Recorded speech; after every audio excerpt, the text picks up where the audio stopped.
31শে মার্চের মধ্যে পরীক্ষা হওয়ার কথা ছিল, সেটা নিতে পারেননি।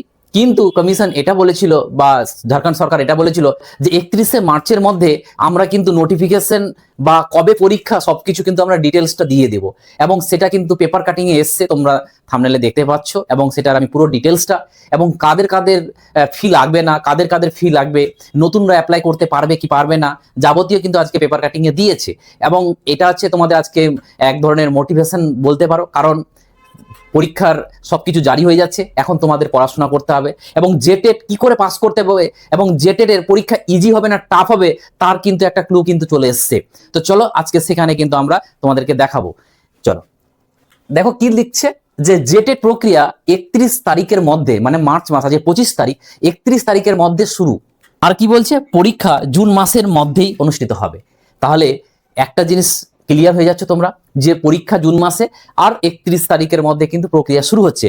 যেটা আমি বলছি না, সেটা তারা পেপার কাটিং এ পুরোটা ক্লিয়ার করেছে এবং তোমাদেরকে আমি সেটা পুরোটা দেখাচ্ছি, পুরোটাকে বাংলায় করে দেখাচ্ছি।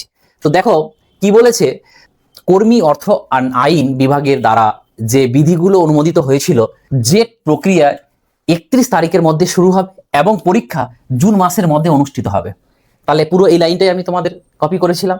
তাহলে ওটা আমার কথা নয়, সেটা কিন্তু সেখানকার পেপারের কথা। এবং এবার যেহেতু আন্দোলন প্রচুর হারে বেড়ে গেছে ঝাড়খণ্ডে, তার জন্য কিন্তু এবার মনে হচ্ছে পরীক্ষাটা হবে। এবার কি বলছে দেখো, যে ঝাড়খণ্ড শিক্ষক যোগ্যতা পরীক্ষা, যেটাকে আমরা জেটেট বলি, পরীক্ষায় প্রক্রিয়া 31শে মার্চের মধ্যে শুরু হবে এবং পরীক্ষাটি জুনের মধ্যে অনুষ্ঠিত হওয়ার সম্ভাবনা রয়েছে। এবং স্কুল শিক্ষা বা সাক্ষরতা বিভাগ পরীক্ষার প্রস্তুতি সম্পূর্ণ করেছে এবং ঝাড়খণ্ড একাডেমিক কাউন্সিল, যেটাকে আমরা জ্যাক বলি, এই পরীক্ষাটি পরিচালনা করবে। মানে এদের পরীক্ষাটা যেমন আমাদের ওয়েস্ট বেঙ্গল এসএসসি যে নিচ্ছে এসএলএসটিটা, ঠিক ওই রকম যে বিহারের জেটেটটা কে নিচ্ছে, তাহলে জ্যাক নিচ্ছে। এবং তাই এই জেটেটের জন্য প্রয়োজনীয় প্রস্তুতি নিতে জ্যাককেও নির্দেশ দেওয়া হয়েছে। আর কি